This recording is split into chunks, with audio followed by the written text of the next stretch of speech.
அப்போஸ்தலர் நடவடிக்கைகள் 17ஆம் அதிகாரம் 29ஆம் வசனத்திலிருந்து, நாம் தேவனுடைய சந்ததியாராயிருக்க மனுஷருடைய சித்திர வேலையினாலும் யுக்தியினாலும் உருவாக்கின பொன், வெள்ளி, கல் இவைகளுக்கு தெய்வம் ஒப்பாயிருக்கும் என்று நாம் நினைக்கலாகாது.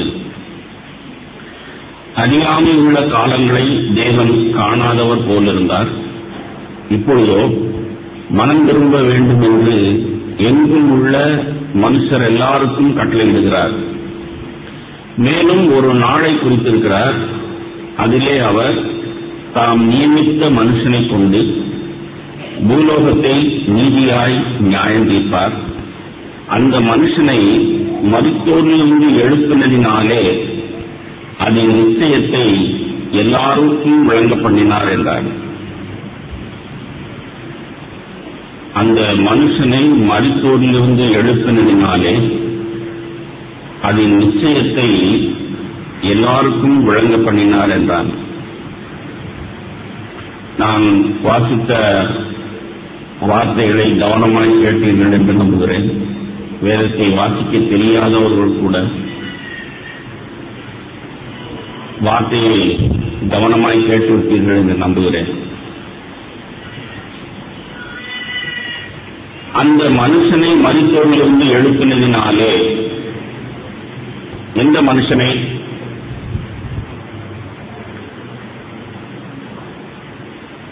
பைபிள் கையில இல்லாதவங்க யாராவது சொல்லுங்க பார்ப்போம். ஏன்னா நீங்க கவனமா கேட்டீங்கிறதுக்கு ஆதாரமே தான். அந்த மனுஷனை மருத்துவமிருந்து எழுப்பினதினாலே அப்படின்னு வாசிக்கிறோம். எந்த மனுஷனை? எல்லாரும் பைபிளை கையில் வச்சிருக்கீங்களோ? ரைட், சரி. இயேசுவை மரித்தோரிலிருந்து எழுப்பினதினாலே அதன் நிச்சயத்தை எல்லாருக்கும் விளங்க பண்ணினார் எழுதியிருக்கு. எதன் நிச்சயத்தை? இயேசுவை உயிரோட எழுப்பி தேவன் கடவுள் ஒன்றை நிச்சயப்படுத்தினார். அந்த நிச்சயத்தை எல்லாருக்கும் விளங்க பண்ணினார். அப்படின்னா பிரகடனம் பண்ணினார். எதை பிரகடனம் பண்ணினார்? இயேசுவை உயிரோடு எழுப்பினதனாலே. வார்த்தையை ஒருவேளை ஏனோதானோன்னு கேட்டிருந்தோம்னா நம்ம திரும்பவும் வாசிப்போம். 31ஆம் வசனம். ஒரு நாளை குறித்திருக்கிறார். அதிலே அவர் தாம் நியமித்த மனுஷனை கொண்டு பூலோகத்தை நீதியாய் நியாயம் தீர்ப்பார். அந்த மனுஷனை மரித்தோரிலிருந்து எழுப்பினதினாலே அதன் நிச்சயத்தை எல்லாருக்கும் விளங்க பண்ணினார். இப்ப கேள்வி, எதன் நிச்சயத்தை இயேசுவை மரித்தோரிலிருந்து எழுப்பினதினாலே பிரகடனம் பண்ணினார்?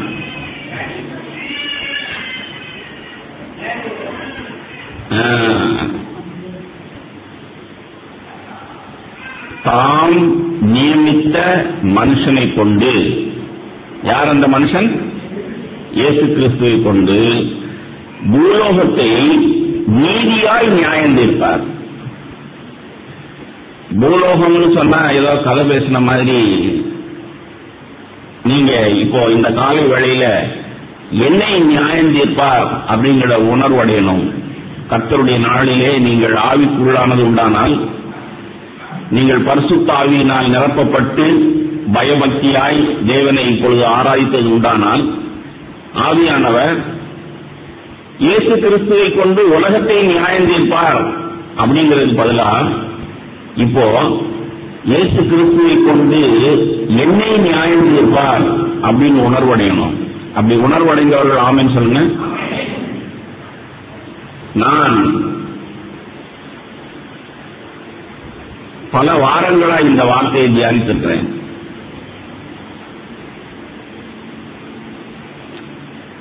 உங்களுக்கு தெரியுமா, கிறிஸ்தவமே இயேசு கிறிஸ்துவனுடைய மரணத்திலும் உயிர்த்தெழுதலும் தான் இருக்கிறது. ஆனா அதை விட்டுட்டு இன்றைக்கு பொய் கிறிஸ்தவம் மற்றது எல்லாத்தையும் கொண்டாடு. குழந்தை இயேசு அவரை தொட்டில போட்டு ஆட்களுக்கு ஒரு கூட்டம் இருக்கு. எந்த மத கொள்கைகளையும் குற்றப்படுத்துவது என்னுடைய நோக்கம் இல்லை. ஆனா கிறிஸ்தவ உலகத்தில் இருக்கிற அவலத்தை சுட்டி காண்பிப்பது என்னுடைய கடமை. உங்களுக்கு தெரியும் யாருன்னு. டிசம்பர் மாசம் அடுத்த மாசம் வரப்போகுது. வந்த உடனே குளிரும் பனியும் கொட்டிலே என்ன பாட்டு தெரியல? ஆரீரோ ஆரீரோ ஆரீராரோ இயேசுவ தொப்பில போட்டு ஆற்றுறதுக்கு ஒரு கூட்டம் இருக்கு கிறிஸ்தவ உலகத்துல. உங்களுக்கு தெரியுமா, இயேசு கிறிஸ்துவனுடைய மரணமும் உயிர்த்தெழுதலும் தான் கிறிஸ்தவருடைய விசுவாசத்தின் அஸ்திவாரம். அல்லேலூயா. அவர் குளிர்ல பிறந்தாரு, மாட்டு தொட்டில பிறந்தாரு, குளிர்காலத்தில் இருந்தாரு. அவருக்கு தாளாட்டுவோம், ரோரோரோன்னு ஆட்டுவோம்னு சொல்லி இயேசுவை தாளாட்டுறதுக்கும் பாட்டு பாடுறதுக்கும் கிறிஸ்துமஸ் கொண்டாடுறதுக்கும் கிறிஸ்தவ உலகம் தயாரா இருக்கு. ஆனா இன்றைக்கு கர்த்தருடைய நாளிலே ஆவிக்குரிய சபையிலே வந்து அமர்ந்திருக்கிற சகோதரனை சகோதரியே, இயேசு கிறிஸ்துவை கொண்டு உன்னையும் என்னையும் தேவன் கடைசி நாளிலே நீதியாய் நியாயம் தீர்ப்பார். இந்த உலகத்துல வேணா நியாய தீர்ப்புக்கு அப்பீல் கீழ்கோர்ட்டில் இருந்தா மேல்கோர்ட்டுக்கு. எந்த மாவட்டத்திலையும் எந்த ஸ்டேட்லையும் ஹைகோர்ட்னு இருக்கும். அங்க ஒரு கேஸ் தோத்து போச்சுன்னா உடனே போறேன் நான் சுப்ரீம் கோர்ட்டுக்கு, உச்ச நீதிமன்றத்துக்கு போறாங்க. உச்ச நீதிமன்றத்தில் உள்ள தீர்ப்பு மாற்றணும், அது செல்லுபடியாகாதுன்னு சொல்லி பார்லிமெண்ட்ல நாங்க ஜனநாயக நாடு, கோடிக்கணக்கான ஜனங்கள் கூடி நாங்க பிரதிநிதிகளை நியமிக்கிறோம், நாங்க சொல்றதான் தீர்ப்பு. போங்கடா, நீங்க ஒரு 4 பேர் ஜட்ஜா உட்கார்ந்துட்டு என்னத்தோ சொல்லுவீங்க, அதெல்லாம் கேட்டுட்டு இருக்கணுமா? இப்படிப்பட்ட வாக்குவாதங்களும் விதண்டவாதங்களும் இன்மையிலே உண்டு.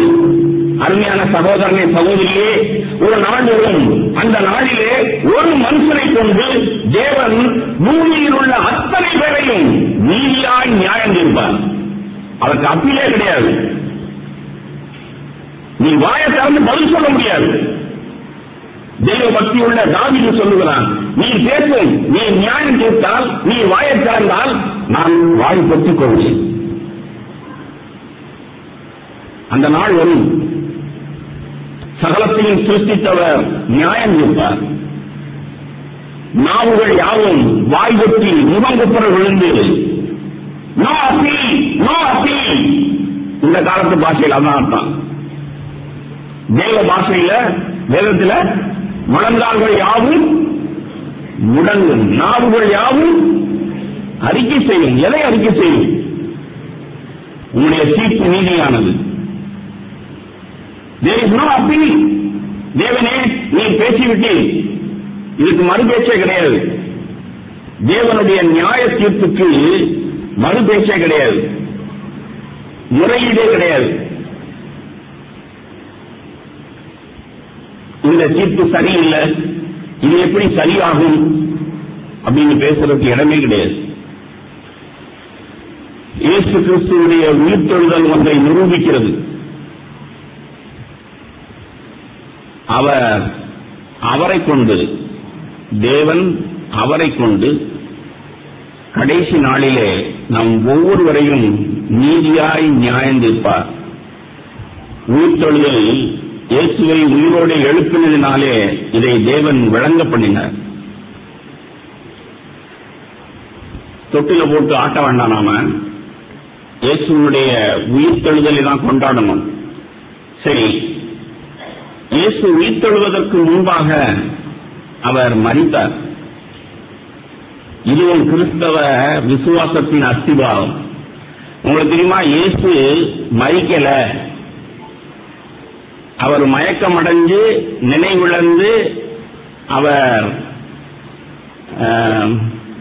யோக நிலை அப்படிங்கிறாங்க இந்துக்கள். முஸ்லிம்கள் அவர் கொடுக்கப்பட்டார், அடக்கம் பண்ணப்பட்டார், சமாதியானாருங்கிறாங்க. இன்னும் எத்தனையோ விதத்துல ஆகக்கூடிய அவர் சாகலையா, செத்தாதான உயிரோடு எழுந்திருக்குன்னு பேசலாம். தெரியுமா? இயேசு குழந்தையா பிறந்தார், அவரை தாளாட்டுவோம், ரோரோன்னு சொல்றதுக்கெல்லாம் எந்த எதிர்ப்பும் கிடையாது.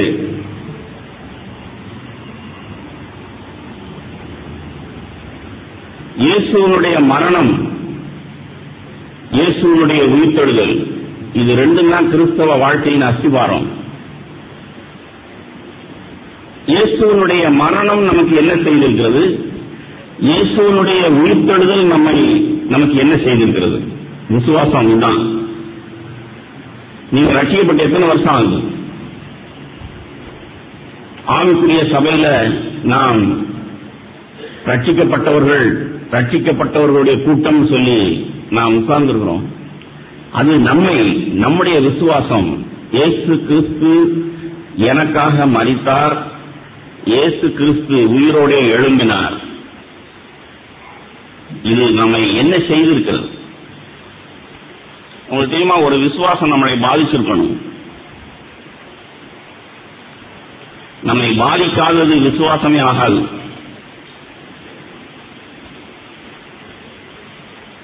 இந்த விசுவாசம் நம்மை பாதிச்சிருக்கணும். எபேசியருக்கு எழுதின நிருபம் 2ஆம் அதிகாரம் 1 வசனம். அக்கிரமங்களினாலும் பாவங்களினாலும் மரித்தவர்களாயிருந்த உங்களை உயிர்ப்பித்தார். பாத்தீங்களா? இயேசு கிறிஸ்துவனுடைய மரணம், உயிர்த்தெழுதல், இதுதான் கிறிஸ்தவ நம்பிக்கையின் விசுவாசத்தின் அஸ்திவாரம். இதை விட்டுட்டு மற்றதெல்லாம் பேசிட்டு இருந்தோம்னா நாம கிழவிகள் பேச்சை பேசிக் கொண்டிருக்கிறோம்னு அர்த்தம். வேத வார்த்தையின்படி. அப்படி இல்லைன்னா வேஸ்ட், கிழவிகள் பேச்சு, பிரயோஜனம் இல்லாதது. இயேசு கிறிஸ்துவனுடைய மரணம், உயிர்த்தெழுதல்.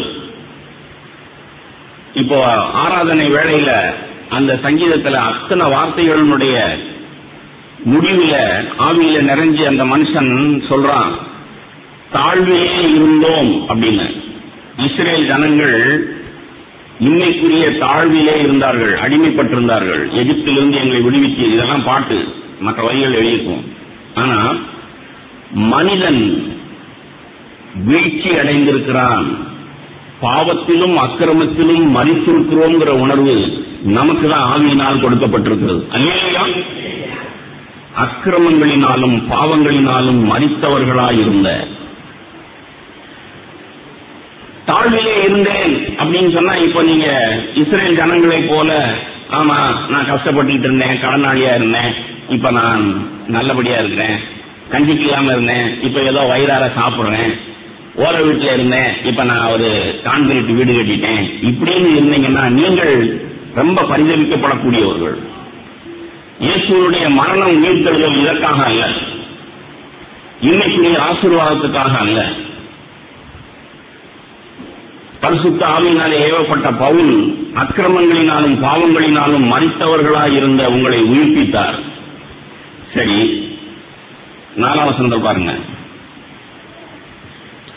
4-5 வசனத்தில் பாருங்க. தேவனோ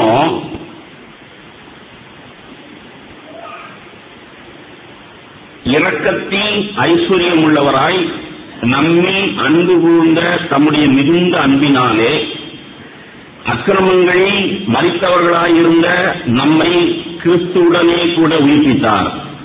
கிருபையினாலே ரட்சிக்கப்பட்டீர்கள். திரும்பவும் அங்கே ஒரு தேவனுடைய அன்பு எப்படி வெளிப்பட்டதுன்னு சொல்லியிருக்கு. இரக்கத்தில் ஐஸ்வர்யமாம். ஹலோ, எல்லாரும் ஐஸ்வர்யவான்களா இருக்கணும் தான் விரும்புறீங்க.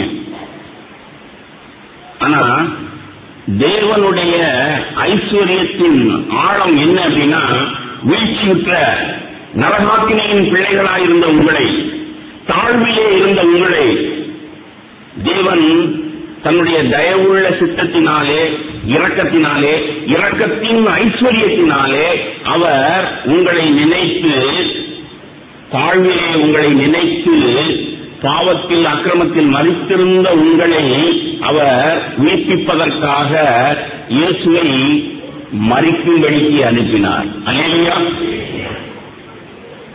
இயேசுவின் மரணம், உயிர்த்தெழுதல், இதுதான் கிறிஸ்தவம்.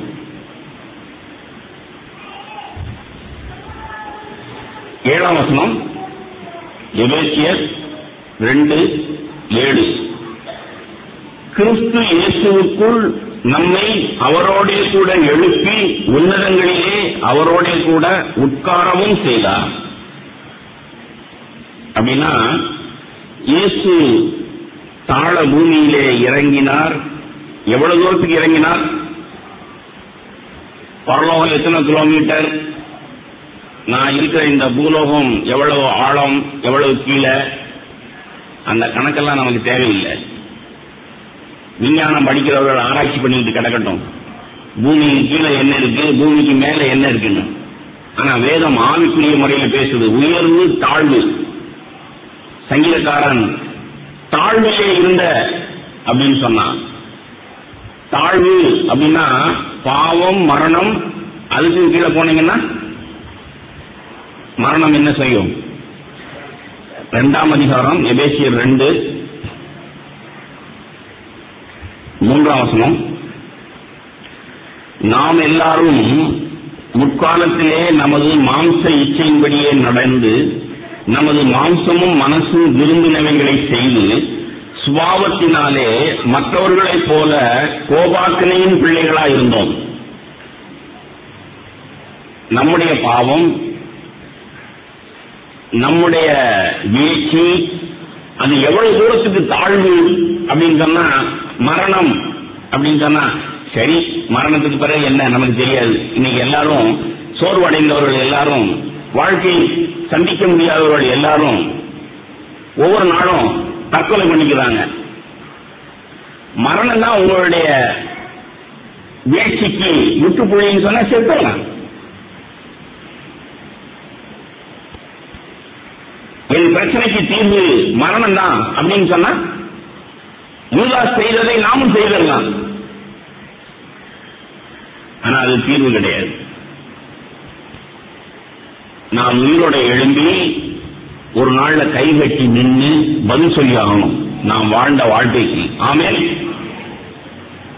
உலகத்தார் முட்டாள்தனமாய் தாழ்வு அப்படின்னு சொன்னா மரணம் தான்.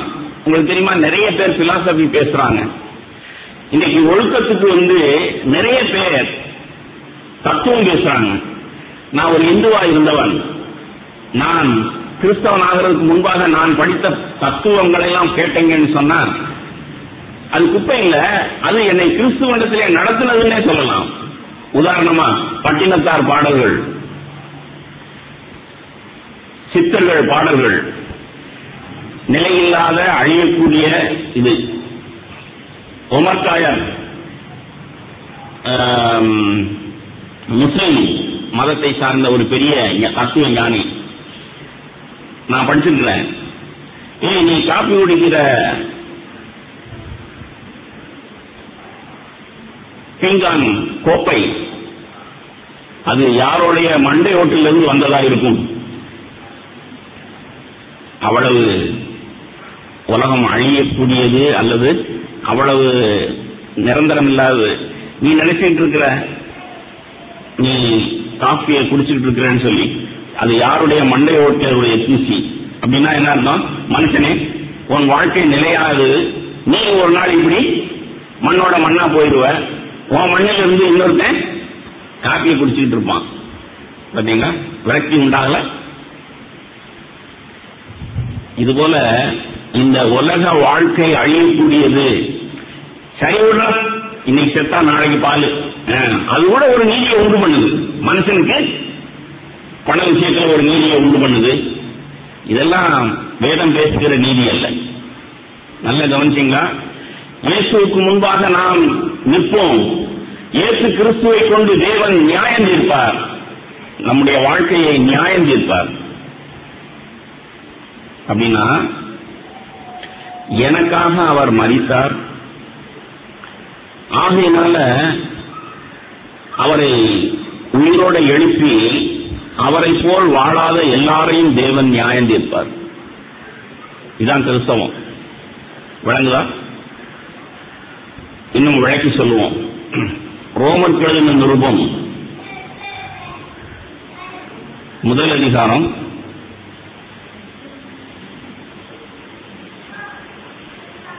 சுவிசேஷம் என்னன்னு இந்த பவுல் சபைக்கு சொல்லும் பொழுது புத்தி சொல்றத பாருங்க.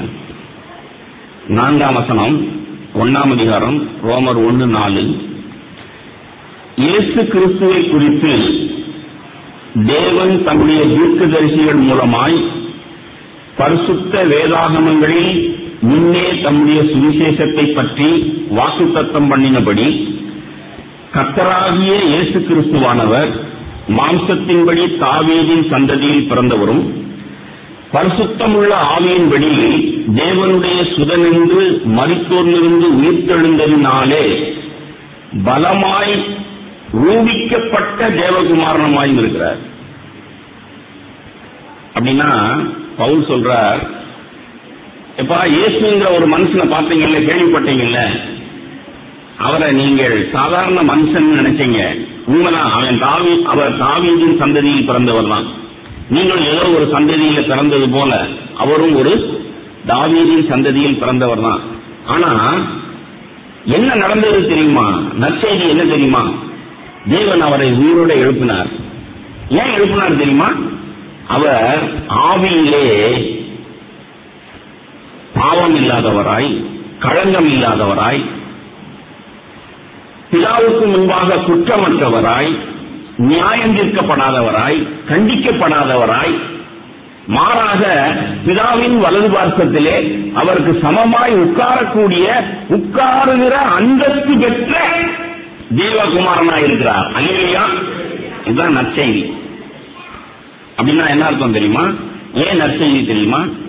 மாம்சமாயிருக்கிற மனுஷனே பாவம் மரணம்ங்கிற பிரமாணத்தினாலே மரணத்தை மட்டுமல்ல, மரணத்துக்கும் கீழே கோபாக்கினை, பாதாளம், நித்தியம் அப்படின்னு சொன்னா தண்டனையும் நித்தியமானது, ஆசீர்வாதம் மாத்திரமல்ல. பாவம் மரணம்ங்கிற பிரமாணம் என்னை மரணத்தில் மாத்திரம் கொண்டு இல்ல, மரணத்துக்கு பிறகு நித்தியமாய் ஐயோ ஐயோ என்று அலறக்கூடிய நித்திய அவல கோபாக்கினைக்கு என்னை கொண்டு போய் விடும். தாழ்விலே என்னை நினைத்தார்னா அதான் தாழ்வு. நான் மாம்சமும் மனசு உள்ளபடி வாழ்ந்தால் அது மரணத்தில் மாத்திரமல்ல, மரணத்துக்கு பின்னே நித்தியமாய் ஐயோ ஐயோ என்று அலறக்கூடிய நித்திய நரகாக்கினைக்கு என்னை கொண்டு போய் விடும். இதுதான் என்னுடைய தாழ்வு. இதுல என்னை மீட்கணுங்கிறதற்காக தேவன் இயேசுவை அனுப்பினார். அவர் கீழே இறங்கினார். எவ்வளவு தூரத்துக்கு இறங்கினார்? பிலிப்பியருக்கு எழுதின நிருபம் 2ஆம் அதிகாரம். இந்த வார்த்தையின் ஆழமெல்லாம் நீங்க வேதத்துல பார்த்து தேவனை ஆராதிக்கணும், ஆவியில நிறைஞ்சு துதிக்கணும். பிலிப்பியருக்கு எழுதின நிருபம் 2ஆம் அதிகாரம்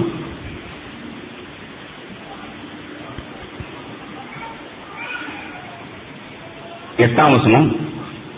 அவர் மனுஷ ரூபமாய் காணப்பட்டு, இயேசு மாம்சத்தில் வெளிப்பட்டார். தேவன் மாம்சத்தில் வெளிப்பட்டார், இயேசுவாய் வெளிப்பட்டார். சரி, வார்த்தை, அந்த வார்த்தை மாம்சமானது.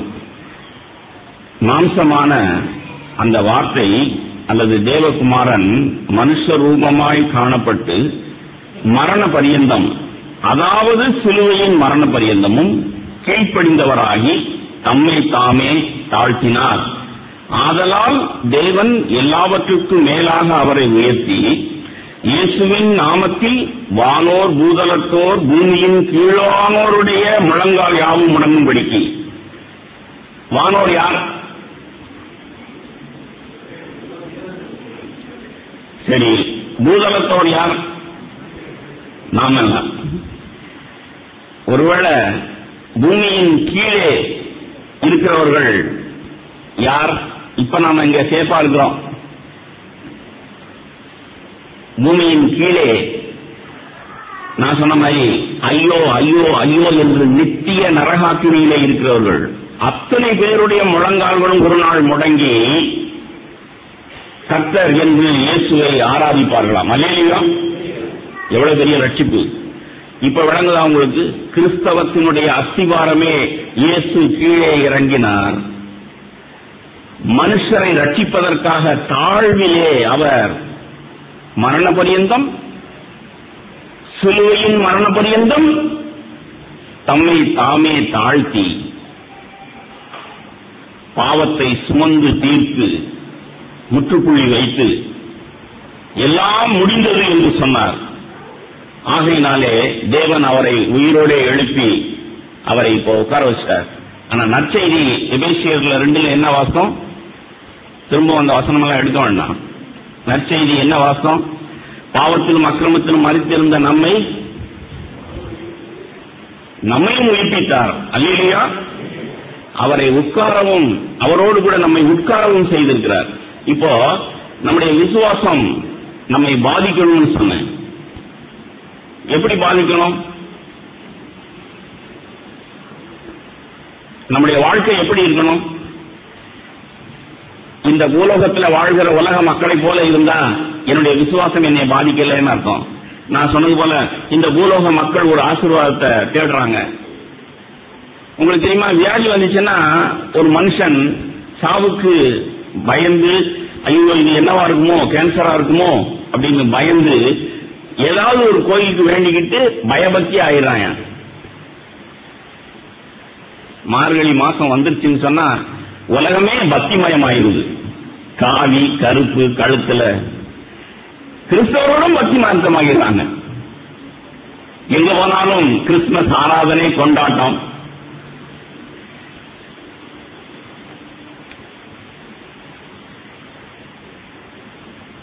நம்முடைய விசுவாசம் நம்மை பாதிச்சிருக்கா?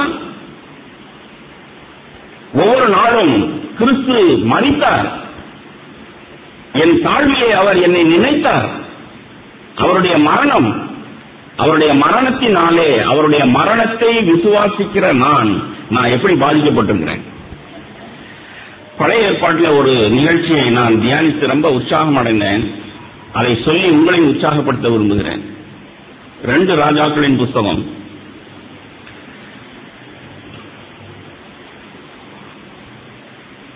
13ஆம் அதிகாரம். 2 ராஜாக்கள் 13ஆம் அதிகாரம்.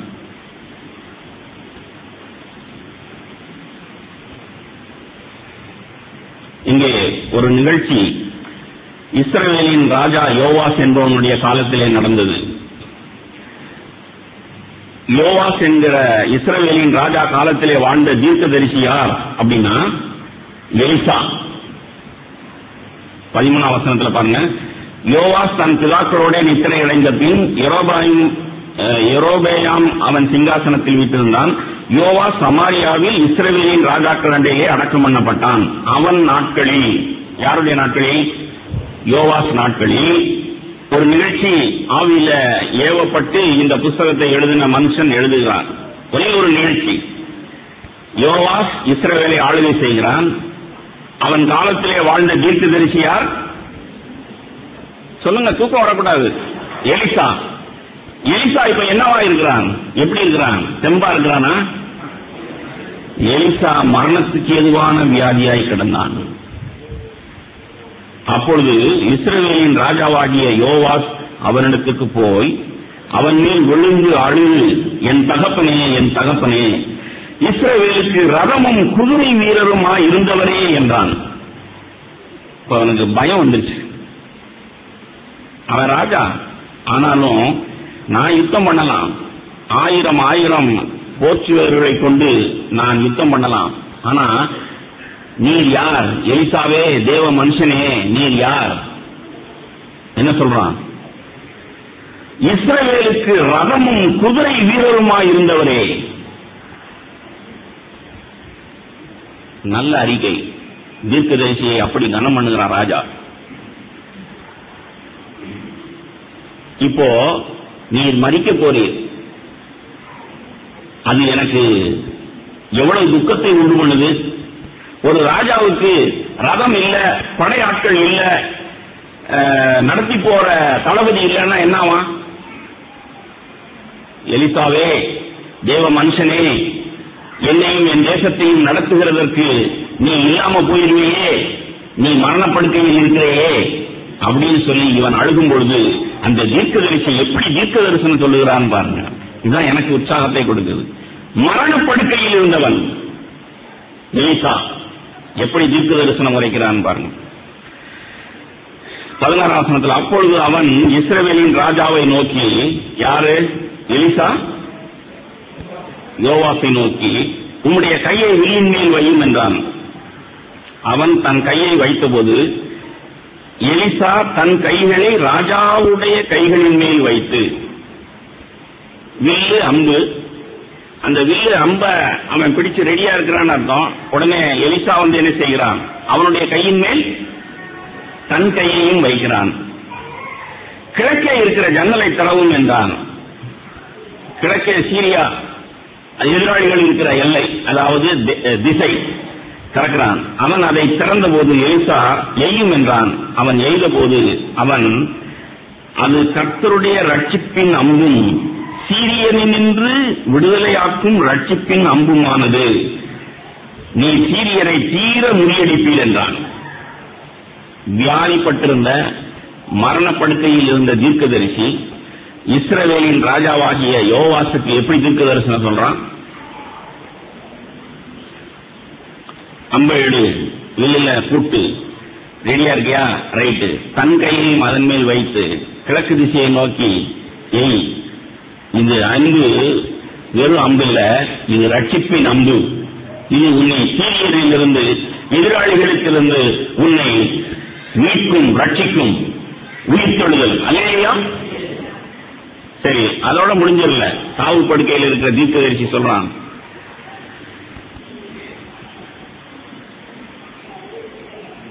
பதினெட்டாம் வசனத்துல, அடுத்து பின்பு 2 ராஜாக்கள் 13ஆம் அதிகாரம் 18ஆம் வசனம், பின்பு அம்புகளை பிடியும் என்றான்.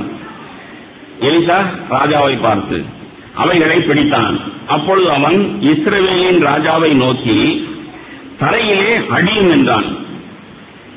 இப்ப வில்லுல பூட்டி இல்ல, அம்பு. இந்த அம்பை பிடிச்சுக்கிட்டியா? சரி, பிடிச்சிருக்க. இப்போ அந்த அம்பை தரையிலே அடியும் என்றான். அவன் 3 தரம் அடித்து நின்றான். யாரு? யோவாஸ். 19ஆம் வசனத்தில், அப்பொழுது தேவனுடைய மனுஷன் அவன் மேல் கோபமாகி, நல்லா கவனிங்க, தீர்க்கதரிசிக்கு ராஜா மேல கோபமாகி, ஏன் கோபம்? நீங்கள் 5-6 விசை அடித்தீரானால் அப்பொழுது சீரியரை தீர முறியடிப்பீர்.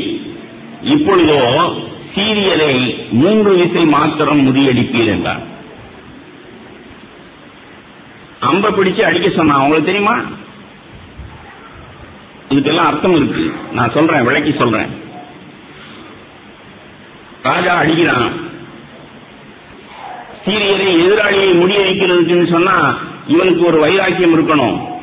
அந்த வைராக்கியத்துல எத்தனை தடவை அடிச்சான்? 3 தடவை அடிச்சான். 3 தடவை அடிச்சது போதுமா? தீர்க்கதரிசி எலிசா என்ன சொல்றான்? 5-6 முறை அடிச்சிருக்கணும். அப்படின்னா டபுளா அடிச்சிருக்கணும்.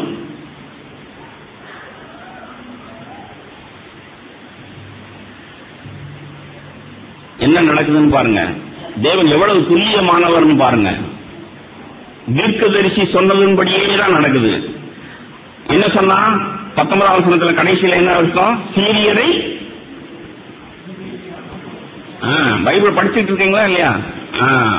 3 முறை அடிச்ச இல்ல, 3 முறை தான் நீயும் எதிராளியை அழிப்பாய். இது நடந்துச்சா இல்லையா? எங்க எழுதியிருக்கு? கடைசி வசனத்தில் என்ன எழுதியிருக்கு பாருங்க. 3 விசை கடைசி வசனத்தில் பாருங்க, கடைசி பகுதி. 3 விசை யோவாஸ் அவனை முறியடித்து இஸ்ரவேலின் பட்டணங்களை திரும்ப கட்டிக்கொண்டான்.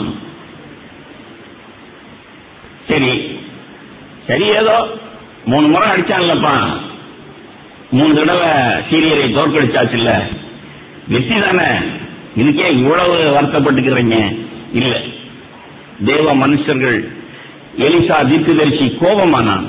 உங்களுக்கு தெரியுமா?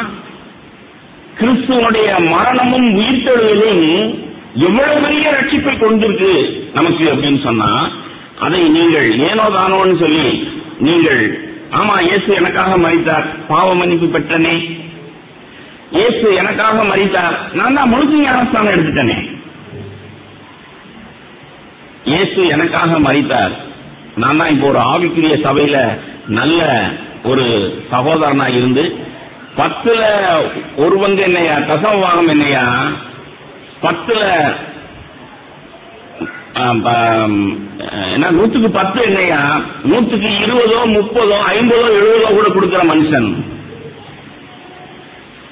நீ இப்படி எல்லாம்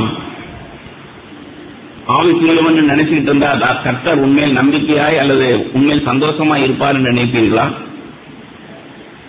தேவன் என்னோடு பேசினதை தான் உங்கள்கிட்ட பேசிக்கிட்டு இருக்கிறேன், உங்களை உணர்த்த விரும்புகிறேன்.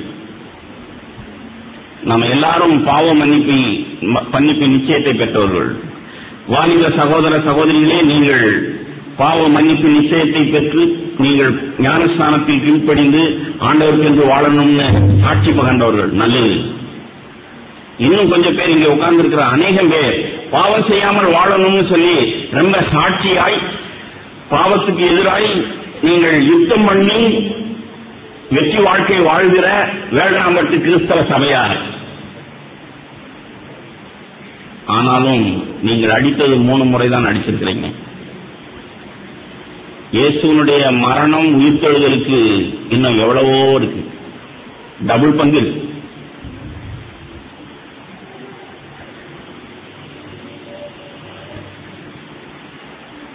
தீர்க்கதரிசி யோவான் ஸ்நானகன் அவன் தீர்க்க தரிசனம் சொன்ன பொழுது இயேசுவை காண்பித்து என்ன சொன்னான்?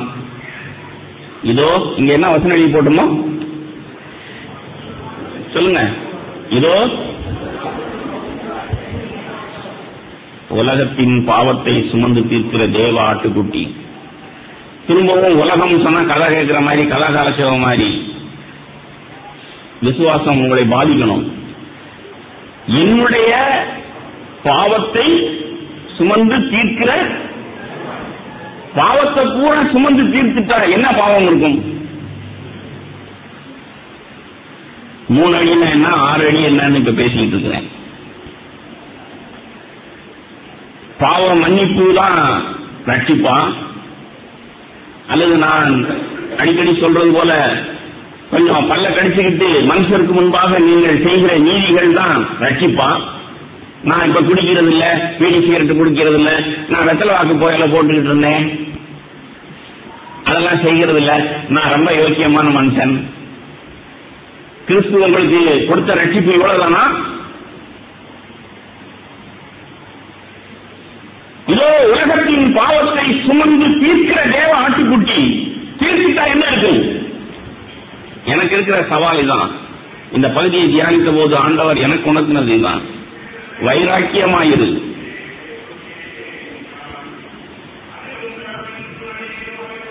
பாவத்தை சுமந்து தீர்க்கிற தேவ ஆட்டுக்குட்டி. நம்முடைய பாவத்தை சுமந்து தீர்த்துட்டாருன்னு சொன்னா அங்க இருக்கக்கூடாது. அப்படின்னா ஒவ்வொரு நாளும் நான் என்னுடைய பாவத்தை கண்டு அதை சுமத்திடணும். யார் மேல? அவர் மேல சுமத்திட்டேன்னு சொன்னா எங்கிட்ட அந்த பாவம் இருக்காது. இயேசு கொண்டு வந்த ரட்சிப்பு என்ன அப்படின்னு சொன்னா, பாவம் என் மாம்சத்திலே வாசமாயிருக்கிற பாவம். பெருமையாயிருக்கலாம், பொருளாசையாயிருக்கலாம், சுயநலமாயிருக்கலாம். இதெல்லாம் ஒவ்வொரு நாளும் நம்முடைய மாம்சத்தில் நாம் வாசமாயிருக்கிற பாவமாய் கண்டு சுமத்த வேண்டிய பாவம். நீங்க பீடி சிகரெட்டை விட்டு எத்தனை வருஷம் ஆகுது? இன்னும் நீங்க போராடிக்கிட்டு இருக்கீங்களா? அல்லது குடியை விடுவதற்கு நீங்கள் போராடி கொண்டிருக்கிறீங்களா? யோசித்து பாருங்க.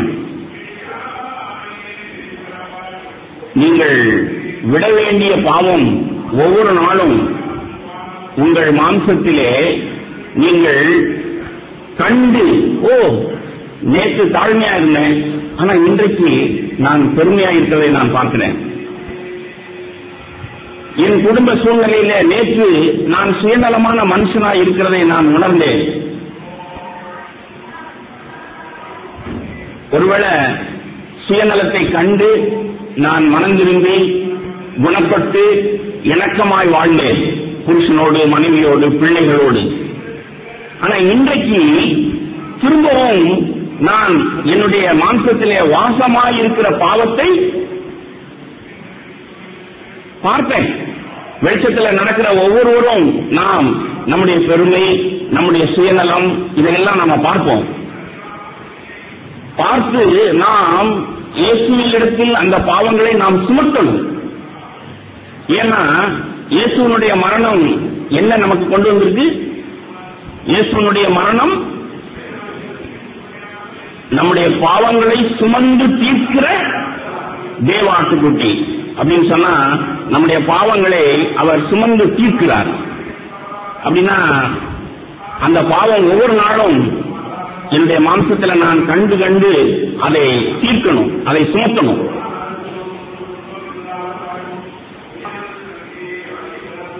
ஒன்னு யோவான்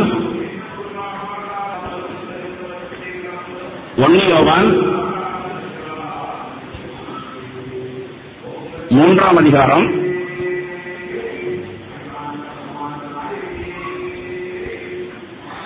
இந்த அப்போஸ்தலன் சொல்லுகிற புத்திமதியை பாருங்க. நம்ம என்ன தியானிச்சுக்கிட்டு இருக்கிறோம்? 3 முறை அடிச்சது போதாது, 3 முறை அடிச்சது போதாது, டபுளா அடிச்சிருக்கணும், 5-6 முறை அடிச்சிருக்கணும். இந்த யோவான் அப்போஸ்தலன் சொல்ற புத்திமதியை கேளுங்க, சபைக்கு சொல்லுகிற புத்திமதியை. 1 யோவான் 3ஆம் அதிகாரம் 2ஆம் வசனத்துல, பிரியமானவர்களே, இப்பொழுது தேவனுடைய பிள்ளைகளாய் இருக்கிறோம், இனி எவ்விதமாய் இருப்போம் என்று இன்னும் வெளிப்படவில்லை. ஆகிலும் அவர் வெளிப்படும் போது அவர் இருக்கிற வண்ணமாகவே நாம் அவரை தரிசிப்பதினால் அவருக்கு ஒப்பாய் இருப்போம் என்று அறிந்திருக்கிறோம். அவர் மேல் இப்படிப்பட்ட நம்பிக்கை வைத்திருக்கிறவன் எவனும் அவர் சுத்தமுள்ளவராய் இருக்கிறது போல தன்னையும் சுத்திகரித்துக் கொள்கிறான். சரி, இப்ப கேள்வி, வேத வார்த்தையை வாசிட்டீங்க. இப்ப கேள்வி, அவர் சுத்தமுள்ளவராய் இருக்கிறது போல தன்னையும் சுத்திகரித்துக் கொள்கிறான். எவ்வளவு தூரத்துக்கு நீங்கள் சுத்திகரிக்கணும்? எவ்வளவு தூரத்துக்கு நம்மை சுத்திகரிக்கணும்?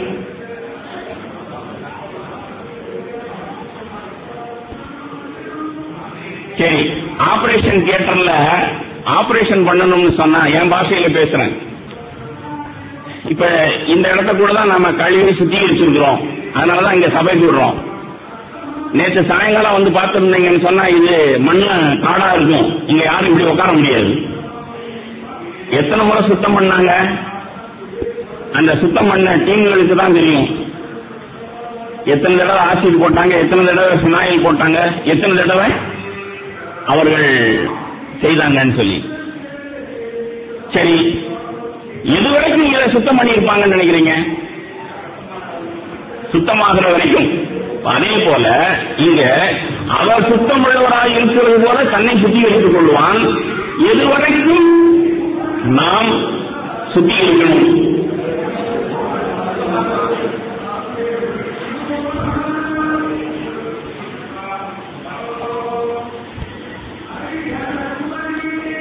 பதில் அங்க எழுதியிருக்கு. நீங்கள் நானும் மஞ்சள் சுத்திக்கிற வேண்டியதில்லை. 5ஆம் வசனம் வாசிங்க.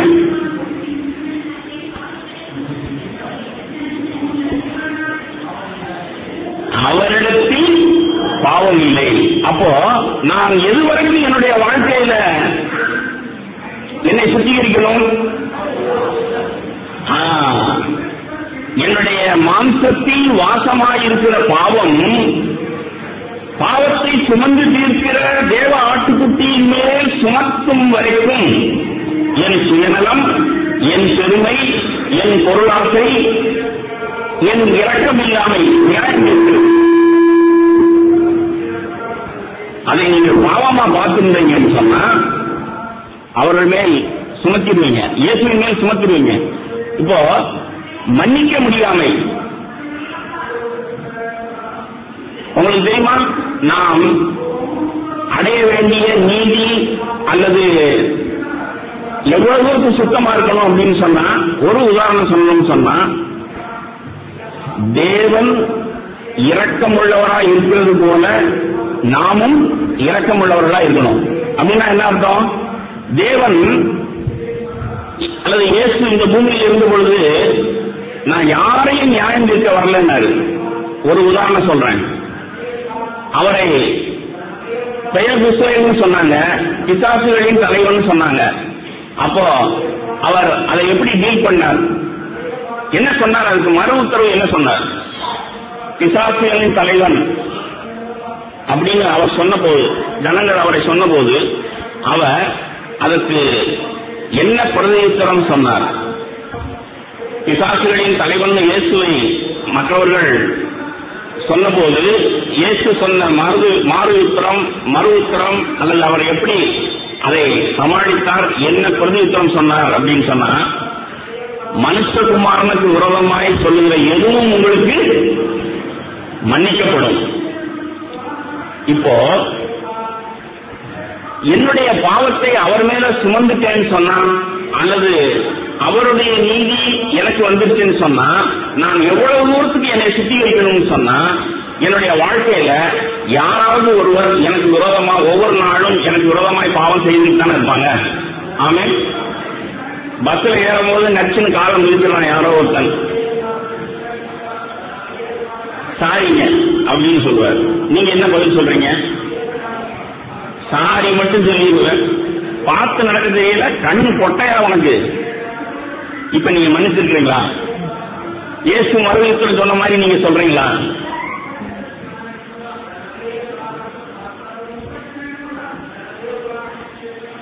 விளங்குதா? இப்போ 3 முறை அடிக்கிறதுனா என்ன, 6 முறை அடிக்கிறதுனா என்ன?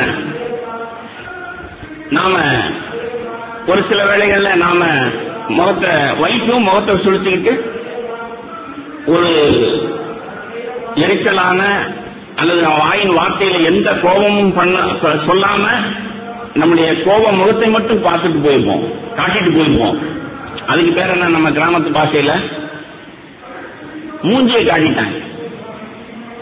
வார்த்தையை வெளிக்கிறதுக்கு பதிலா மூஞ்சியை காட்டிட்டாங்க. இப்போ நாம 1 முறை அடிக்கிறோம், 2 முறை அடிக்கிறோம், 3 முறை அடிக்கிறோம். சில வேளைகளை நாம நினைச்சுக்கிறோம், நச்சுன்னு காலம் மிதிச்சு அவங்கள மன்னிச்சிட்டோம் சொல்லி, சரிப்பா பரவாயில்ல, தெரியாம தானே மன்னிச்சுட்டேன் அப்படின்னு சொல்லிட்டு நான் ரொம்ப இயேசுவை போல் மாறிட்டதாக நினைச்சுக்கிட்டு இருக்கிறேன். ஆனால் நல்ல கவனிங்க, சபையில இருக்கிற ஒருவர் அதை விட வலி உண்டாக்குகிற, காலில் மிதிச்சா ஒரு வழிபோக்கன் மிதிக்கும் போது லேசா வலிக்கும், அதை மறந்துடலாம்.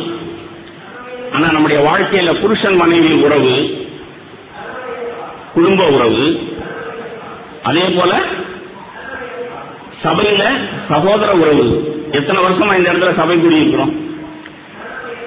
எத்தனை சகோதரர்கள் நாம் ஒருவரோடு ஒருவர் நாம் ஐக்கியப்படுவதற்கு உரசப்படுறோம். மீட்டிங் நடக்க போகுது அடுத்த வாரம், இன்னும் 2 வாரம் கழிச்சு மீட்டிங் நடக்க போகுது. அதுக்கு எவ்வளவு ஆயத்தமாகறோம்? அதுல எத்தனை உரசல்கள் வருது? நான் கண்டது, உங்களோட ஐக்கியப்பட்டதுனால நான் உங்களிடத்திலே கண்டது. எத்தனையோ பொறுப்புகளை கொடுக்கிறோம், ஒருத்தர் செய்கிறார், அதை அவர் செய்தது வாய்க்காமல் போகுது அல்லது சரியில்லாம போயிடுது. நான் பிரயாசப்பட்டது, கண்மொழிக்கு செய்தது, ஒருவேளை நான் சொன்னது போல இங்க பெருக்கினது, கூட்டினது. ஆனா மூப்பர் நான் இங்க உட்காந்து என்ன ராத்திரி பூரா கிளீன் பண்ணீங்க, இன்னும் இப்படி இருக்கு அப்படின்னு சொல்றேன். உடனே நீங்க என்ன செய்றீங்க? இருதயம் சுருங்கி போயிடுது.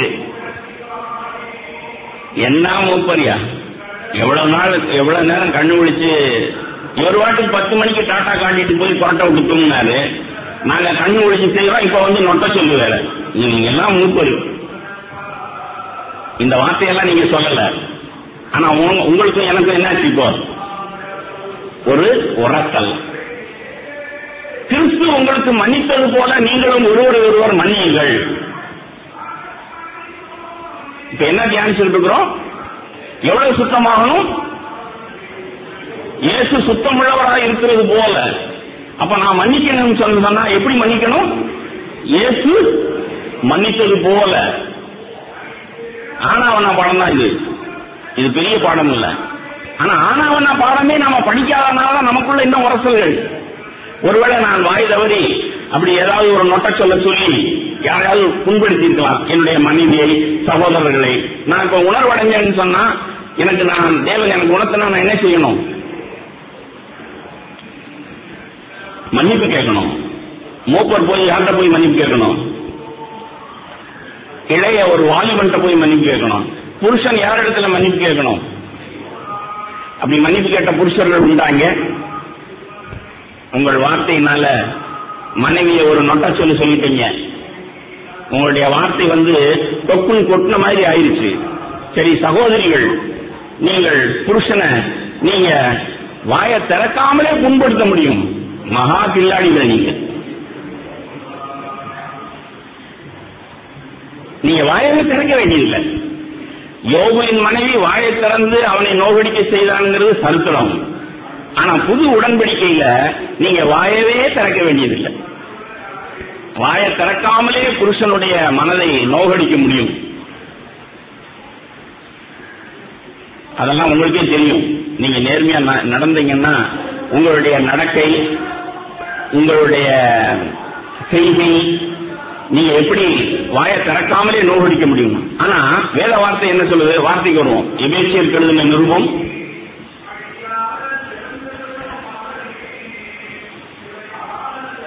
5ஆம் அதிகாரம்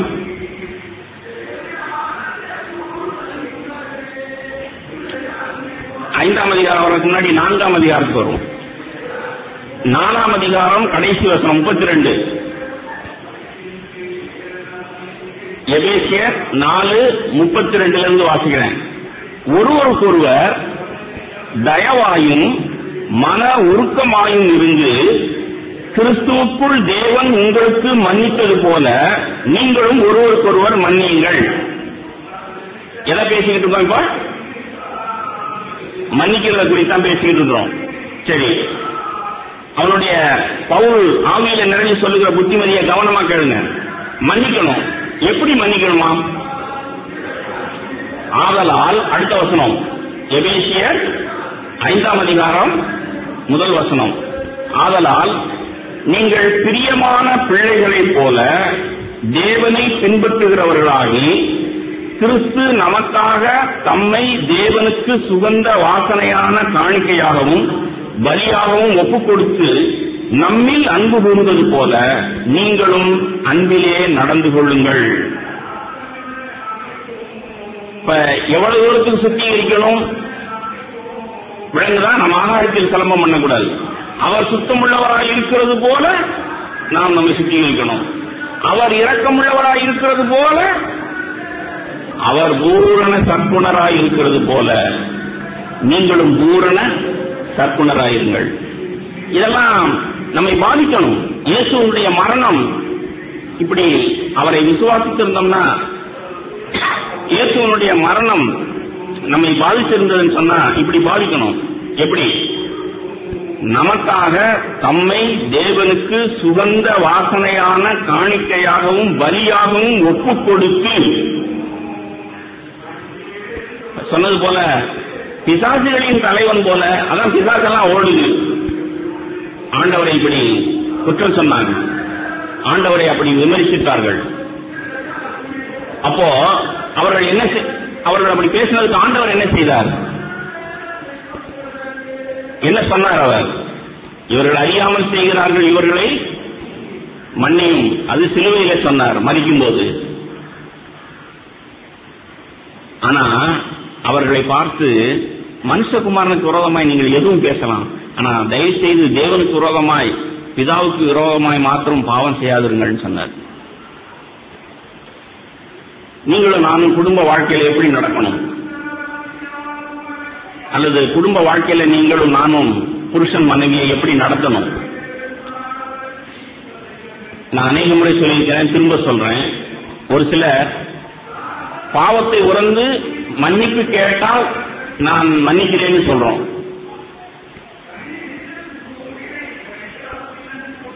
பாவத்தை உணர்ந்து மன்னிப்பு கேட்டா மன்னிக்க தயார்.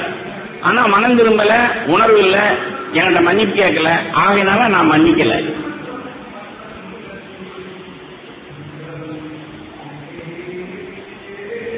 முந்தி அன்பு கூறுறதுன்னா என்ன? அதுவே மாற்றி சொன்னோம்னா முந்தி மன்னிக்கிறதுன்னா என்ன? வேற வார்த்தையிலிருந்து தான் பேசுறேன். 2-2-4ங்கிற மாதிரி. முந்தி அன்பு கூறுறதுன்னா என்னன்னு தெரியும். நாம் தேவனை தேடல, தேவன் நம்மை தேடினார். சிலுவையில் அறைந்த இயேசுவை அவர்கள் அவரை விரோதித்தார்கள், பகைத்தார்கள், கொலை செய்தார்கள். ஆனால் இயேசு என்ன சொன்னார்? இவர்கள் அறியாமல் செய்கிறார்கள், இவர்களை மன்னியும்னார். அப்போ இயேசு முந்தி அன்பு கூர்ந்தார். நீங்க உங்க பாவத்தை எல்லாம் உணர்ந்து என்னிடத்துல மன்னிப்பு கேட்டா நான் மன்னிப்பேன், இல்லன்னா நீங்க தண்டிக்கப்படுவீங்க அப்படின்னு சொன்னாரா?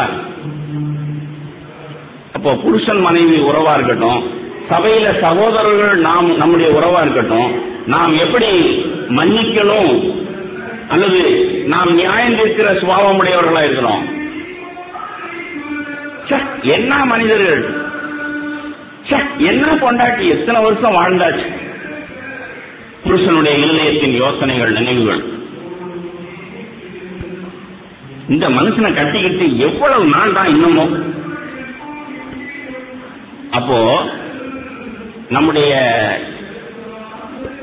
பாதிப்பு அல்லது நம்முடைய இருதய சுருக்கம், நம்முடைய மன்னியாமை எப்படி தூரத்துக்கு இருக்குன்னு சொன்னா, நான் மன்னிச்சுட்டேன், மன்னிக்க தயார், இப்ப மன்னிக்க தயார். எப்போ மன்னிக்க தயார்னா தன்னுடைய தவறை உணர்ந்து மன்னிப்பு கேட்டா மன்னிக்க தயார். இப்படி இருந்தோம்னா நாம சுத்திகரிக்கிறோமா? நாம எத்தனை முறை அடிச்சிருக்கிறோம்? இப்போ எத்தனை முறைன்னு சொன்னாலும் 3க்கு கீழே. ஆமென். ஆனா 5-6 முறை டபுளா அடிக்கணும்னு சொன்னா அதுக்கு என்ன அர்த்தம்னு நினைக்கிறீங்க? எப்படி இருக்கணும் நாம?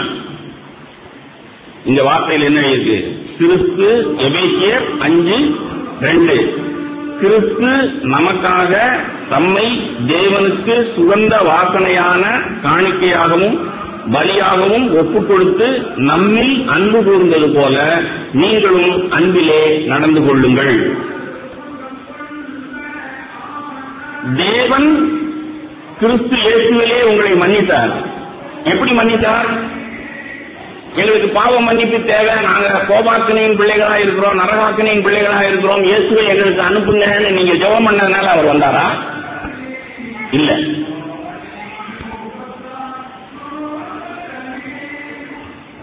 முந்தி அன்பு கூர்ந்தார் அவர். நீங்கள் உங்கள் பாவத்தை உணராமலே பாவ மன்னிப்பு தேவைங்கிற உணர்வே இல்லாத இருக்கும் பொழுது தேவன் இவ்வளவாய் உலகத்தில் அன்பு கூர்ந்து தேவகுமாரனை, மனுஷகுமாரனை அனுப்பினார். ஆமென். ஆனா நாம் அன்பு கூறும் பொழுது எப்படி அன்பு கூறணுமா அல்லது எப்படி நாம் மன்னிக்கணுமா? முந்தி அன்பு கூறுறதுன்னா என்ன அல்லது முந்தி மன்னிக்கிறதுனா என்ன? என்னுடைய மனைவியோ, என்னுடைய புருஷனோ, என் சகோதரனோ, என் வேலை ஸ்தலத்தில் யாருமோ அவர்கள் தன் பாவத்தை உணராமலே இருக்கலாம். உணர்வில்லாத அவர்களுடைய இருதயம் மனம் திரும்பாமல் இருக்கலாம். தன் பாவத்தை அவர்கள் ஒத்துக்கொள்ளாமல் இருக்கலாம். ஆனாலும் நான் மன்னிக்கணும். ஆமென். இப்போ பாவத்தை சுமந்து தீர்க்கிறதுனா என்னன்னு விளங்குதா உங்களுக்கு?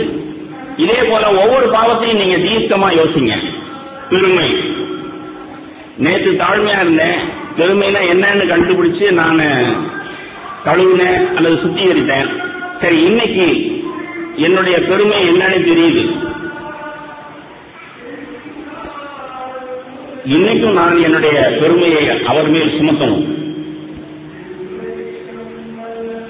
இப்ப 1 யோவான் எடுங்க, 3ஆம் அதிகாரம். 1 யோவான் 3ஆம் அதிகாரம்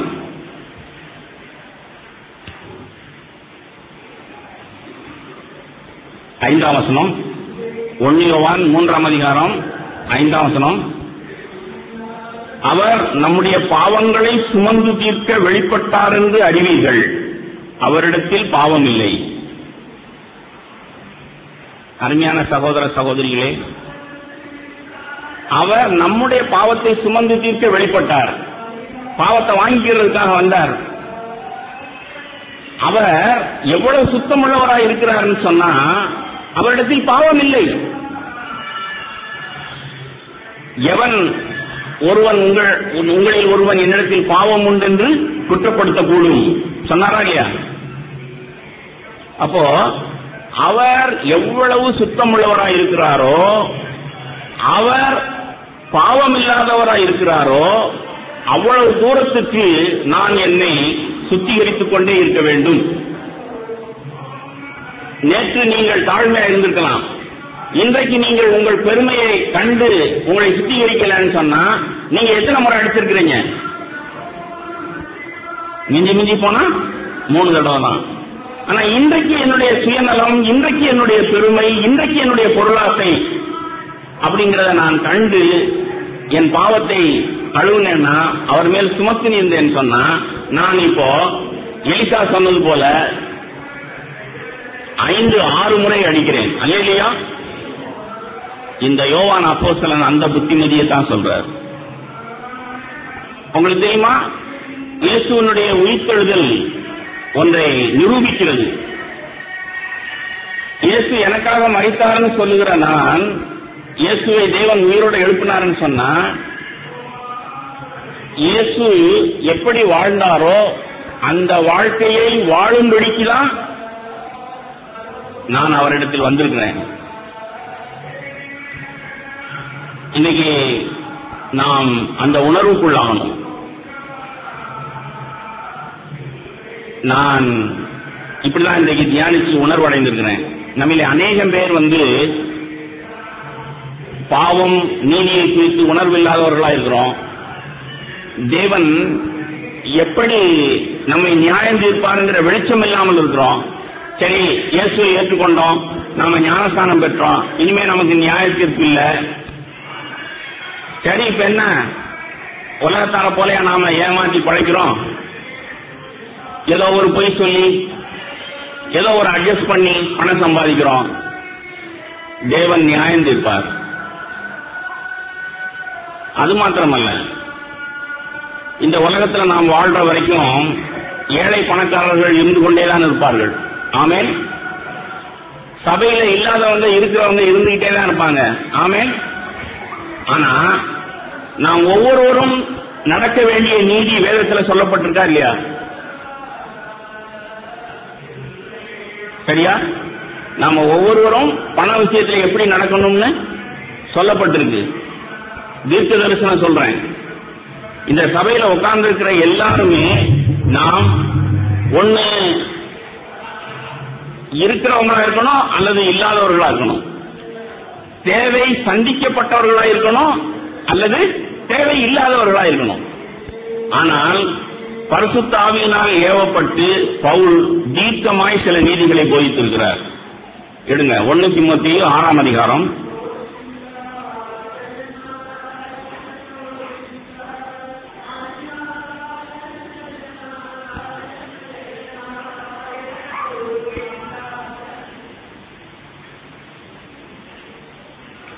1 தீமோத்தேயு 6ஆம் அதிகாரம் 10ஆம் வசனம். பண ஆசை எல்லா தீமைக்கும் வேறாயிருக்கிறது. சிலர் அதை இச்சித்து விசுவாசத்தை விட்டு வழுவி அநேக வேதனைகளாலே தங்களை உருவக்குத்திக் கொண்டிருக்கிறார்கள். நீயோ தேவனுடைய மனுஷனே, பவுல் தீமோத்தேயுக்கு சொல்ற வார்த்தை 1 தீமோத்தேயு 6:11 வாசிக்கிறேன். நீயோ தேவனுடைய மனுஷனே, இவைகளை விட்டு ஓடி நீதியையும் தேவ பக்தியையும் விசுவாசத்தையும் அன்பையும் பொறுமையையும் சாந்த குணத்தையும் அடையும்படி நாடு. இப்ப தீமோத்தேயு குள்ளுமுள்ளு பண்ணி சம்பாதிச்சுட்டு இருந்திருப்பாரா? பண ஆசையை விட்டு வெளியே ஓடுனா என்ன அர்த்தத்துல சொல்றாரு பவுல்? பொய் சொல்லி தொழில் செஞ்சிருப்பாரா தீமோத்தேயு?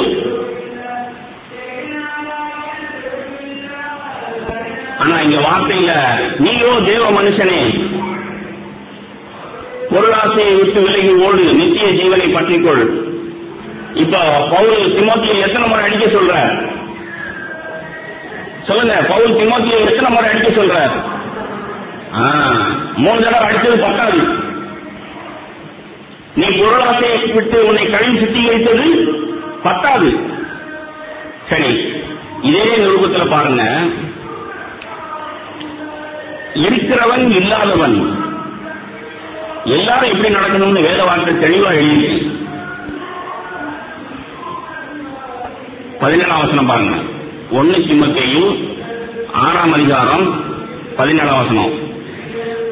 இவ்வுலகத்திலே ஐஸ்வர்யம் உள்ளவர்கள் இருமாப்பான சிந்தை உள்ளவர்களாயிராமலும் நிலையற்ற ஐஸ்வர்யத்தின் மேல் நம்பிக்கை வையாமலும் நாம் அனுபவிக்கிறதற்கு சகல நன்மைகளையும் நமக்கு சம்பூர்ணமாய் கொடுக்கிற ஜீவனுள்ள தேவன் மேல் நம்பிக்கை வைக்கவும் நன்மை செய்யவும் நற்கிரியைகளில் ஐஸ்வர்யவான்களாகவும் தாராளமாய் கொடுக்கிறவர்களும் உதாரண குணம் உள்ளவர்களாய் இருக்கவும் நித்திய ஜீவனை பற்றிக் கொள்ளும்படி வருங்காலத்திற்காக தங்களுக்கு நல்ல ஆதாரத்தை புத்திசமாக வைக்கவும் அவர்களுக்கு கட்டளையிடு. அப்போ இருக்கிறவன் அவனுக்கு தேவையே இல்லை, இருக்கிறவன் எப்படி நடக்கணுமா? கடைசி பகுதியை தான் நான் உங்களுக்கு when you have money what you should do, கடைசி பகுதியை தான் நான் உங்களுக்கு வாசிக்க விரும்புகிறேன். எது? வருங்காலத்திற்காக தங்களுக்கு நல்ல ஆதாரத்தை பொக்கிஷமாக வைக்கவும் அவர்களுக்கு கட்டளையிடு. இயேசு சொன்ன வார்த்தை உங்களுக்கு ஞாபகம் வருதா? இந்த வார்த்தையை வாசிக்கும் போது, பவுலுடைய வார்த்தையை வாசிக்கும் போது இயேசு சொன்ன ஒரு வார்த்தை உங்களுக்கு ஞாபகம் வருதா?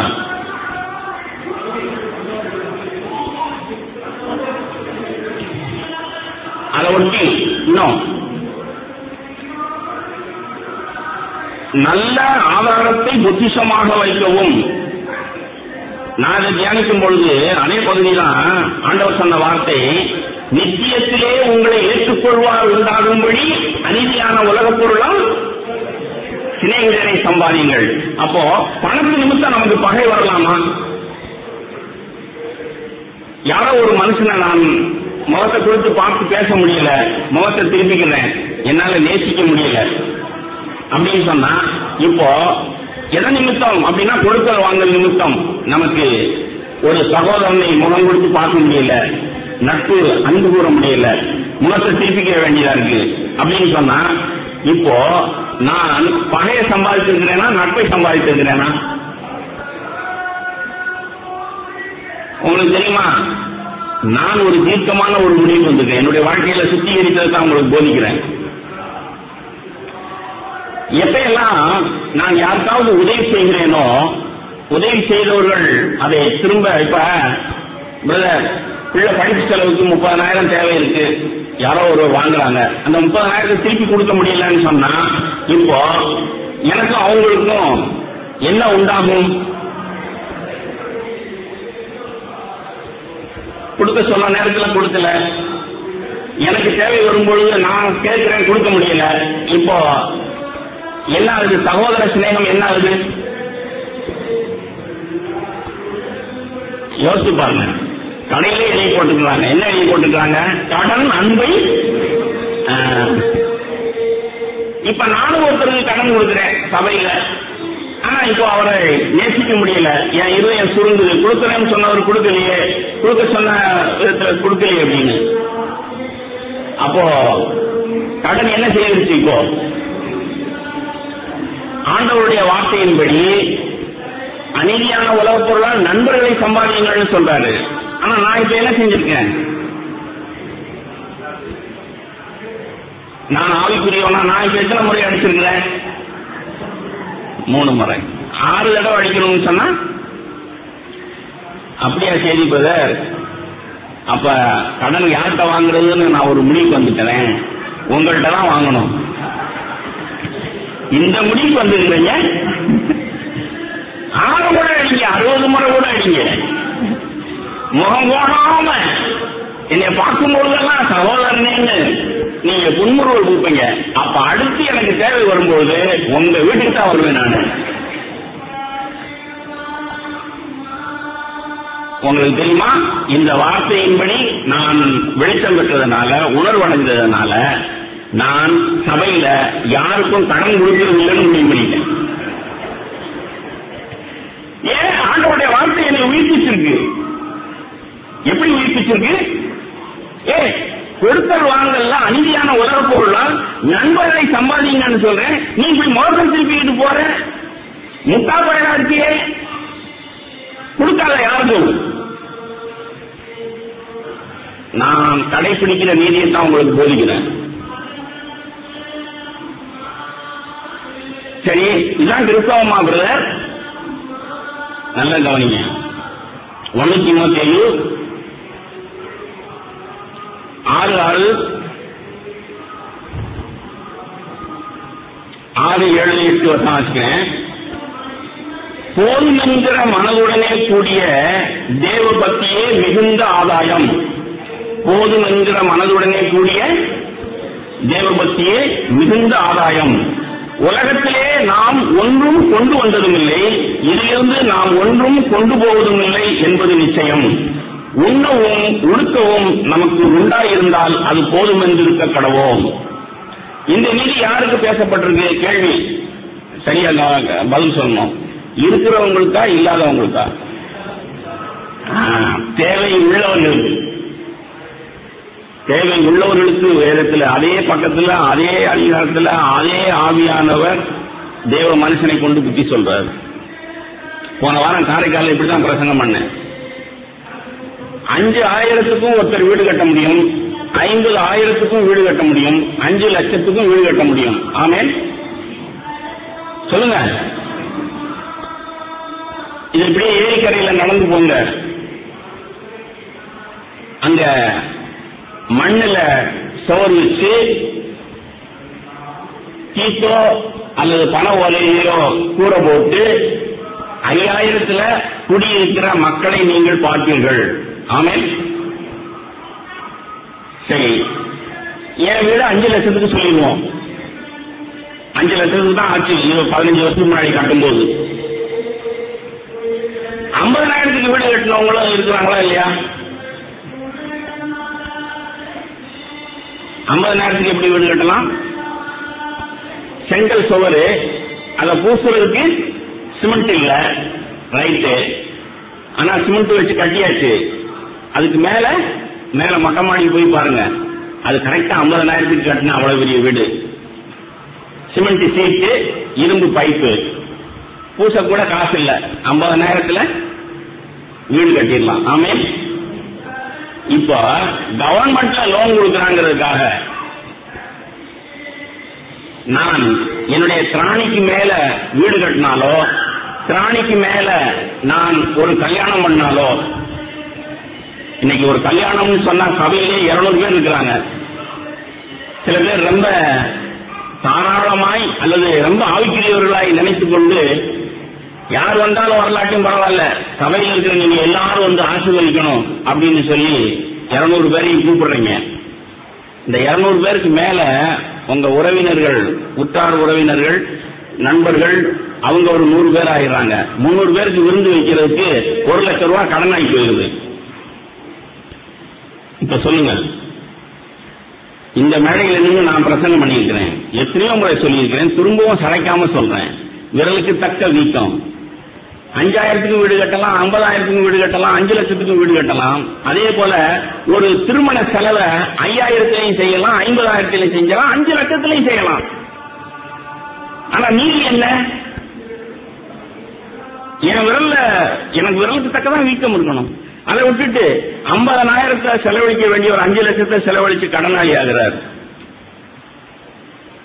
5 லட்சம் 5,000 தான் செலவழிக்கலாம். ஒரு ஸ்வீட்காரன் காஃபி கொடுத்திருந்தா 5,000த்தோட முடிஞ்சிடும், 500 பேருக்கு கூட.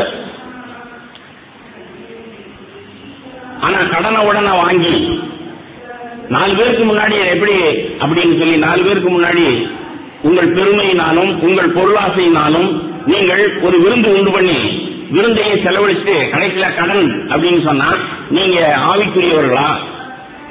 இப்ப உங்களுக்கு என்ன வார்த்தை சொல்லலாம்? இந்த வார்த்தை தான் சொல்லலாம். 1 தீமோத்தேயு 6:10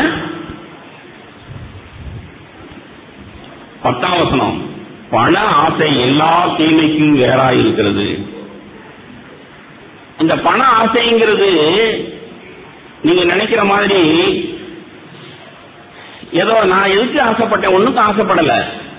ஆனா நீங்கள் உங்களுடைய பண ஆசை எப்படி இருக்குன்னு நீங்க பார்க்கணும்னா, அதாவது கண்ணில் காண்கிறதையெல்லாம் நாம் அடையணும்னு விரும்புறோம். அதான் பிரச்சனை. 4 பேருக்கு முன்பாக மரியாதையா இருக்கணும்னு நினைக்கிறோம். அதான் நம்முடைய பிரச்சனை. தேவனுக்கு முன்பாக நான் நீதிமானா? தேவன் என்னை நியாயம் இருக்கும்போது நான் நீதிமானா இருப்பேனா? உங்களுக்கு தெரியுமா, கரையா போன ஒரு பிரசங்கத்தில் இப்படியே பண்றாரு. இயேசு வருவார், எல்லாரையும் சீசர்களை எல்லாம் கூட்டிட்டு போவார். ஒருவேளை நீங்க அவரோட பறந்துகிட்டு இருக்கும்போது கீழே இருந்து ஒருத்தன் ஆண்டவர்கிட்ட சொல்றான்னு வச்சுக்கோங்க, எப்படி வாங்கின காசை கொடுக்கல, எனக்கு இவர் கொடுக்க வேண்டியிருக்கு.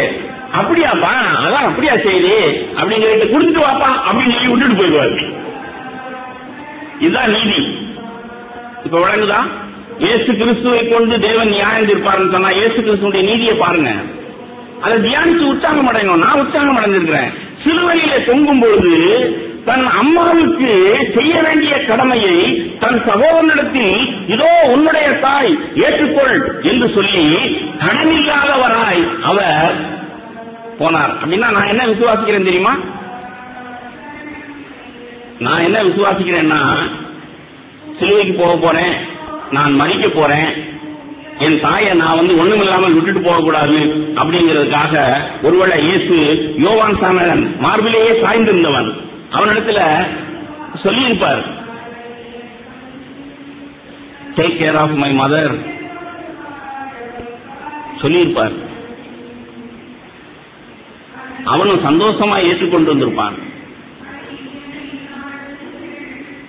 அப்பதான் உயிர் விடும் பொழுது அவர் அம்மாவுக்கு கூட கடனாளியா இல்லாமல், இதோ என் தாய், இப்பொழுது உன்னுடைய தாய், you remember what I said, நான் சொன்னது உனக்கு ஞாபகம் இருக்கா Yovan? My brother, my beloved, take care of my mother as your mother அப்படின்னு சொல்லிட்டு செத்திருப்பார். எல்லாம் முடிந்ததுன்னு அவர் சொல்லும் பொழுது ஒரு மனுஷனுக்கும் ஒரு விதத்திலும் கடனாளியாவே இல்லை. அல்லேலூயா. அன்பிலே ஒன்றிலும் கடன்படாதவர்களாய். சவால் இதான் எனக்கு சவாலா இருக்கு. அதுதான் உங்களுக்கும் விடுறேன். நான் என் பிள்ளைகளை ஒவ்வொருத்தருக்கா அவர்களுக்கு செய்ய வேண்டியவைகளை எல்லாம் கரெக்டா செய்யணும். சாவுப்படுக்கையில் இருக்கும்போது அந்த கடைசி பெயரை கூப்பிடியா, அவன்கிட்ட கொஞ்சம் பேசணும் அப்படின்னு சொல்லி கொடுத்தல் வாங்கல் பைசல் பண்றாங்க. அப்படியெல்லாம் கிடையாது. இயேசு அப்படியெல்லாம் பைசல் பண்ண வேண்டிய அவசியமே கிடையாது. பெற்ற தாய்க்கு கூட தான் செய்ய வேண்டியதை அவர் செய்து முடித்திருந்தார். ஆமென். இப்படிப்பட்ட நீதிமான் இயேசுவை கொண்டு தேவன் நியாயம் தீர்ப்பார். அருமையான சகோதர சகோதரிகளே, இயேசுனுடைய மரணமும் உயிர்த்தெழுதலும் தான் செய்தி. உங்களுக்கு தெரியுமா, சில வாரங்களாய் நான் தியானித்து சபைக்கு முன்பாக என்ன எழுதி போடுறதுங்கிறத தீர்மானம் பண்ணியிருக்கிறேன். எந்த அடிப்படையில்?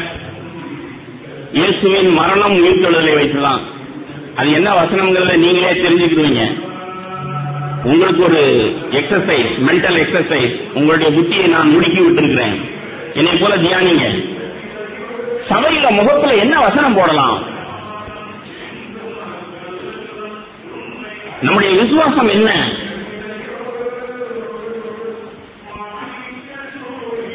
இயேசுவனுடைய உயிர்த்தெழுதல் ஒன்றை நிரூபிக்கிறது.